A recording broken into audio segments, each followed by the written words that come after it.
Assalomu alaykum qadrli kanalimiz kuzatuvchilari. E'tiboringiz markazida UFC MMA olamida ro'y berayotgan eng so'nggi yangiliklar bilan Vodiy MMA kanali. Qadrli do'stlar, hozirda dasturimizda har doimgidek UFC MMA boks olamida ro'y berayotgan eng so'nggi yangiliklar to'g'risida batafsil gaplashamiz. Videoni boshlashdan oldin 2 soat vaqtimiz ketgan. Ushbu rolik uchun 3 soniya vaqtingizni ayamay videoga like bosishni hamda kanalimizga obuna bo'lishni unutmang. Biz esa bugungi dasturimizni boshladik. UFC chempioni avstraliyalik Aleksandr Volkanovski UFC og'ir vazn chempioni Jonsga murojaat qildi. Agar sen chempion bo'lsang, kamar himoya qilishing shart. Bu sening mas'uliyating. Shunchaki chetda turgan bilan ish bitmaydi.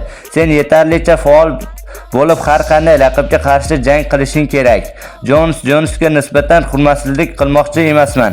Hamma uning qilgan ishlari ajoyib dedi. Yo'q, bunchalik emas. Divizionimni to'xtatib turaman. Men sening faoliyating qanday ekanligini bilaman.